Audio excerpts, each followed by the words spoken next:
Now, I know some of you have heard this before, so bear with me if you've already heard it. Some of you have not. But one Sunday I was teaching a Sunday school class, and it was my first Sunday. I was an assistant pastor, and it was my first Sunday by myself. The senior pastor had gone on vacation for the first time in like 10 years or something, and left me there by myself. And I thought, well, what can possibly go wrong? It can't be that big of a deal. Everything operates fairly smoothly. So I'm there, first Sunday by myself. Well, Brianne is there, but I'm the guy in charge. And I'm teaching the Sunday school class before service, and we've got the door closed. It's a men's Sunday school class, and it doesn't even knock. Not that that's necessarily a bad thing, but the door whips open, and my wife jumps in, and almost like a jump. Wasn't like peek your head in, but her eyes are as big as saucers. They're huge. She's like, "You need to get out here right now." And I said, "Oh, okay." She's like, "We've got two people fighting out in the lobby." So I'm like, "All right." So I get up and go out there, and there are two sisters. And this isn't like teenagers. They're 30-year-old women going at it, swinging at each other right there in the church lobby. So that was kind of welcome to service all by yourself. So, but that's not the way it's supposed to be at church, right? That's not the way it's supposed to be anywhere, but that is not the way it's supposed to be at church, right? And if you want how it all ironed out, you can come and see me some other time. But if Paul had a business card, his card is probably going to read St. Paul, expert in conflict management. That's what's going on here in the Corinthian church. Not that they've got two people having a fist fight in church, but they've got major problems. And we talked about that just a little bit last week. And Paul's coming at it to, it's a rough cough back there. Okay. So, Paul is trying to deal with these issues that are going on in the church. So this morning, this is really just kind of not an overview, but Paul says, here's your problem. Here's the solution, okay? So we're going to get kind of the overall solution, and then he's going to work through more of the details as he works through the letter and as he writes his letter. So this morning we're going to see, how do we deal with division, with strife, with rifts, with issues within the church, okay? How do we deal with that? But then kind of secondarily, it's going to apply to our personal lives as well. How do we deal with strife that we have with other people? How do we deal with rifts that we have with other people? So our big theme is dealing with division and strife in the church, but then secondarily, how do we deal with that in our personal lives? And we'll just touch on that then as we jump into this, okay? Now, just a caveat here before we start reading is that whenever we're dealing with a letter like this, it's kind of like listening in on a conversation that you're only privy to one side. So it's like sitting in the car and your spouse or whoever is talking on the cell phone, and you're only getting half of the conversation, okay? That's kind of what we've got going on here. We don't know exactly the questions or the issues that Paul is addressing. His readers know exactly what's going on because they either ask a question or the issue is with them, so they know what's going on. But we don't. We don't have that. We only have Paul's response to what somebody else has asked. So it's like half of a conversation, okay?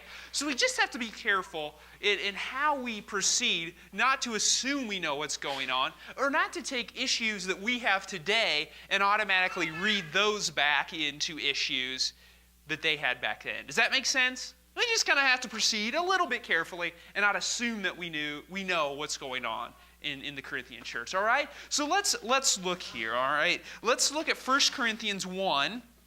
And last week we looked at 1 through 9. We're going to look at 10 through 17 today, all right? And I'm going to read the first two verses. And this is going to outline or show what's the problem. I appeal to you, brothers and sisters, by the name of our Lord Jesus Christ, that all of you agree and that there be no divisions among you, but that you be united in the same mind and in the same judgment. For it has been reported to me by Chloe's people that there is quarreling among you, my brothers and sisters. All right, so the Corinthians seem to be forming kind of cliques or divisions or groups that is alienating other people. That's what cliques do, don't they? What does a clique do? Yeah, it kind of segregates, and it kind of isolates, doesn't it? Usually new people aren't welcome in a clique, right? That's usually how it goes. You know, we all know about cliques in schools. Can churches be cliquish? Yeah, absolutely. Yeah, well, that was the strongest feedback I've gotten so far. Yes, churches can be very cliquish. Unintentionally, too. I think sometimes churches can be cliquish intentionally, but I think oftentimes churches are just cliquish unintentionally. You know, they don't mean to exclude other people, but just by the way you do things, you get friends and you just start to exclude other people. Now, seemingly what's going on here seems to be a little bit more intentional because Paul comes down fairly harshly on them, and we know that he's already written them about this issue earlier, and we saw that last week, okay? So let's skip that and go to verse 11. It's been reported to Paul by Chloe's people that there is quarreling within the church. Who is Chloe? I don't know. We don't know who she is. She might have been a Christian. She might not. She might have lived in Corinth, and she might not have, okay? But it's her people, so maybe she doesn't live in Corinth, and she's got people who travel through. Who knows who she is? She may not have even been a Christian. Regardless, though, her people have reported to Paul that there are things that are going on that isn't right within the church. Now, it must have been pretty bad if a report got to Paul. It's not like they could just dial up the cell phone and say, Paul, there's some issues going on. This has to travel to wherever Paul is. Paul's probably in I don't know, where is he now? Probably in Rome from Ephesus. Okay, so he's in Ephesus at this time. So it's got to travel. You know, it's bad if news reaches Paul. It's bad. You know, it would be similar to something like if we're part of a denomination, if some other Wesleyans or something were visiting our church and report to our DS, hey, you better go check out New Heights. They're fighting in the lobby. You know, it'd be something similar to that. So would we call it? Is this gossip? What's going on? Is this gossip? Why not? Yeah, they're telling the truth, but in the hopes that it would be fixed, right? I think that's kind of the difference with gossip. You can gossip even by telling the truth, but it's not just to spread the word. It's to get Paul to do something because the situation needs to be fixed. You don't need a church quarreling among itself.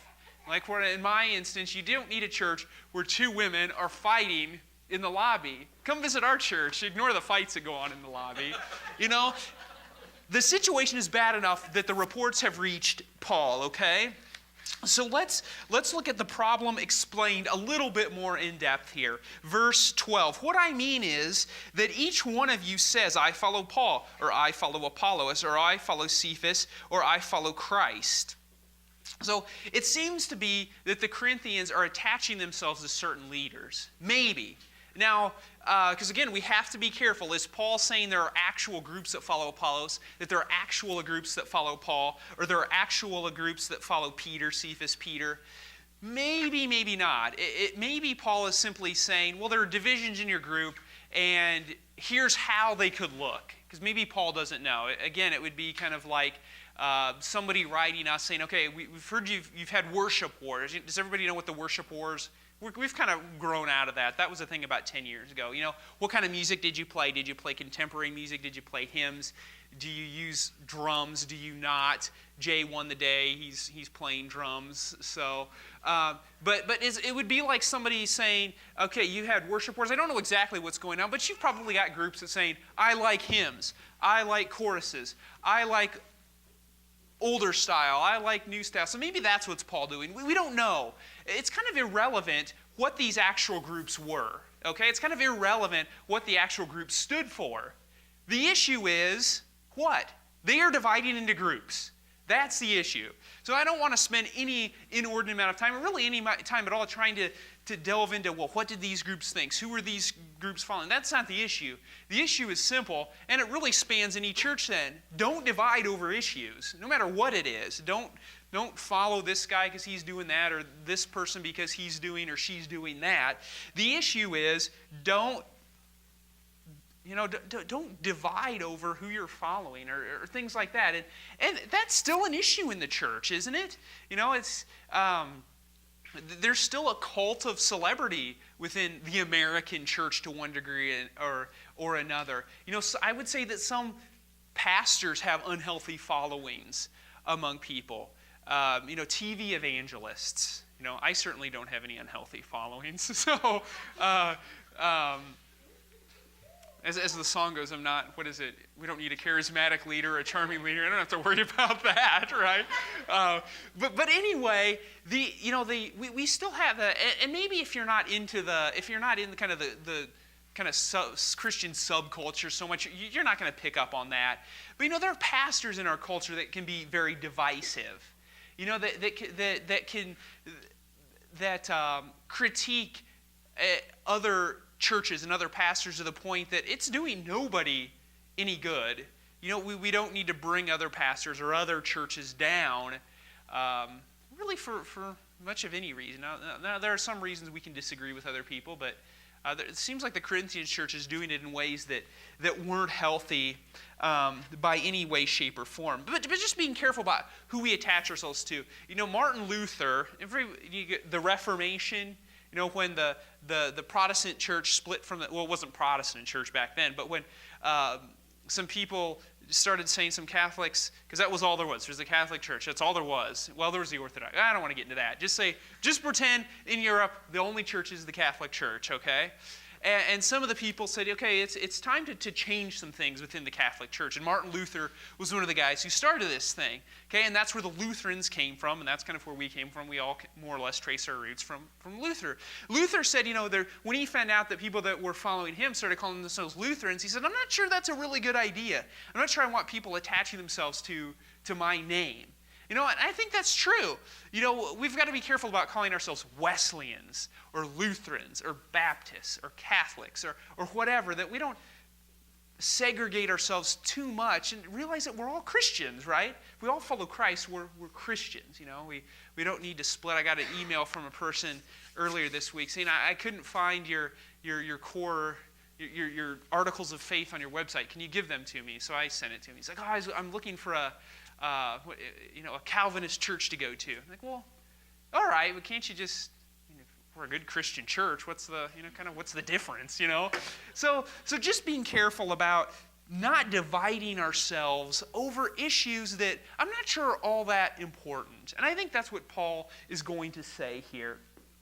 I think, to put it simply, just to simplify the problem, just a popularity contest has popped up in the Corinthian church is probably what happened. Just a popularity contest, okay? Now, we vote on issues here in our church. I would say probably nearly every single church in North America votes on issues. They hold elections for your board of elders or your pastor or whomever. Now, there's not any really biblical justification for that. I think that's probably more cultural than anything else. We like to vote on things and vote on things here. So we vote on our people. And it works pretty well for the most part of it. But do sometimes church votes become popularity contests? Yeah, they do. A lot of times, your spiritual leaders become you don't elect spiritual leaders because they have great spiritual potential, but churches elect people to leadership. Why? Because everybody knows about them, or they're popular, or they're the businessman in town, or the businesswoman, or whatever. So, we need to work hard in our churches too, not to have our leadership and votes and things like that become popularity contests. Popularity contests popped up in the Corinthian church. And Paul says, that's not what the church is about. The church isn't about popularity contests. The church isn't about following this person or that person. The church is about following Christ, which is what we're going to get here in just a moment. So Paul asks 3 rhetorical questions here, really to outline or to show the absurdity of what the Corinthians are doing, that they're dividing over these things. Is Christ divided? Was Paul crucified for you, or were you baptized in the name of Paul? Now, depending on how the only question here that demands a no answer is the second one. Was Paul crucified for you? No. But is Christ divided? Now, we can answer that either way. We're not quite sure. Depending on how this is translated, how do we word this? Is Christ divided? It could be, is Christ supposed to be divided? No, he's not supposed to be divided. But maybe Paul is saying, depending on how you translate this, is Christ divided? Well, yes, yes, he's divided because you're dividing him by your actions. I'm not sure which one he's going at here, but either way, the message is the same. Is Christ, is his body, is his church supposed to be divided? No. But is it being divided by your actions? Yes. Yes, by the way you're conducting yourselves, by the way you're living as a church, you're dividing Christ. Were you baptized into the name of Paul? No. For those of you who have witnessed a baptize, how do we baptize people? In the name of what? In the name of Christ, in the name of, either of Jesus Christ or in the name of the Father and the Son or the Holy Spirit, not in the name of one person. So verse 14, I thank God that I baptized none of you except Crispus and Gaius, so that no one may say that you were baptized in my name. I did also baptize a household of Stephanas. Beyond that, I do not know whether I baptized anyone else. Paul probably knew who he baptized. I think the issue is, it's not that important. It's not important who he baptized and who he didn't baptize. I remember who I baptized. It's a great thing to do. I was saying it doesn't matter who I baptized. Now, interesting enough, why does he mention Crispus and Gaius here? Some people think he mentions Crispus and Gaius because they may be two of the main problems. And he's putting them on equal footing. I baptized both of them.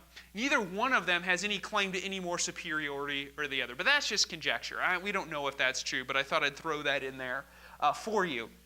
Verse 17. For Christ did not send me to baptize, but to preach the gospel, not with words of eloquent wisdom, lest the cross of Christ be emptied of its power. Paul reminds them that the way he speaks is not flashy. It's not eloquent, but it's powerful. Why? Because it's rooted in Christ and rooted in the cross. And I think, again, we need to as a pastor and as churches, we need to recognize that pastors, I think we need to take our time, and whether you're a Sunday school teacher or whether you're whatever you do we take time to prepare?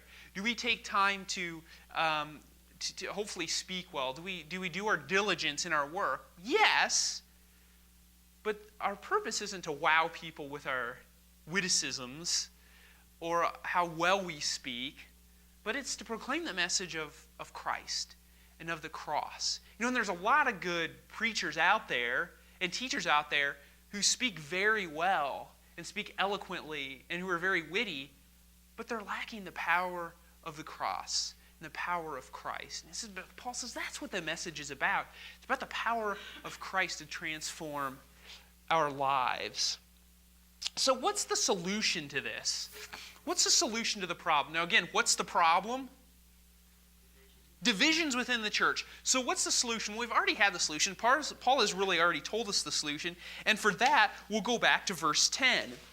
I appeal to you, brothers and sisters, by the name of our Lord Jesus Christ, that all of you agree that there be no divisions among you. But here's the answer. But that you be united in the same mind and the same judgment. How does the NIV translate? The same mind or the same thought? Does anybody else have purpose? Any other version? Brianne has that. So, good job, Brianne. Yeah, that's right. That's kind of an inside joke. You'll have to ask her about that after. What time is it? Oh, I've got 10 minutes. I might as well say it. I was trying to get a Bible verse going for our call to worship. We didn't end up using it today. Brianne's like, well, I wanted one on unity. And I was like, well, I got to get one on unity. Brianne's like, no, there's a great one in there. And well, what did you say it was about? Now she's embarrassed. Her face is the color of her pants. Yeah, she goes, there's a Bible verse, and then it says, can't we all just get along? It's like, really? I don't remember that. She's like, she says, well, I swear it's in my Bible. I know it's there. So she went off looking at it. And then she comes up sheepishly and goes, well, it's in there, but I actually just penciled it in. And it was there. Can't we all just get along? So if you want to actually see it, you can go see Brianne after the service. So anyway, that's what it's about. The focus is on Christ. The focus needs to be on Christ and nothing else. That's where the Corinthians have gotten off. They've gotten off on all the, and it doesn't matter what they've gotten off on. It can be the color of the carpet. It can be the type of music they play. What other things do churches divide? I don't know. The thing used to be music. What is it now? What do people divide? I don't even know anymore. It changes. It changes about every 10 years. Churches start dividing. What kind of Bible you use, whatever it is. Churches divide over all sorts of things. And Christ said, well, what are you doing? Keep your eyes upon the cross. For us, for the American church, we divide over so many things. We divide over, speaking in tongues. We divide over things like, well, can you put women in leadership? Don, what other things do we argue about? That's true. You name it, you argue about it. I had some other things written down because I had more things to... The way you dress, technology, that's one. Women in ministry, even just, end-time issues. When's Jesus coming back? I don't know. He's coming back. That's all that matters. We argue over so much stuff. And Paul says, it's not that those things aren't important, but they're peripheral. They're secondary. They're secondary to Christ, okay? And we don't need to dumb down our faith to the point where we're not even really Christians anymore, that we just talk about, God and, whatever. That way we can be, worship with anybody no matter their religion. No, that's not it. We can still affirm the core tenets of Christianity. And what are the core tenets of Christianity? Well, there's some debate about that. But start with things like the creeds. You start with the Nicene Creed, the Apostles' Creed, things that Christians have affirmed for 2,000 years. Those are the core tenets of Christianity. That's what roots us as Christians. The other stuff, it might be important, but it's not core to the faith. We can still worship together. We can still live together. We can still be in community as a church together and let those other things go. And there's nothing wrong with the denominations. I think denominations are good because each denomination brings out a different aspect of Christianity, a different side of Christianity that others don't have. The Lutherans tend to be more intellectual. They really help us think through our doctrine. The Pentecostals help us engage our emotions and in the Holy Spirit more. The Wesleyans of the holiness tradition, we talk about living holy lives.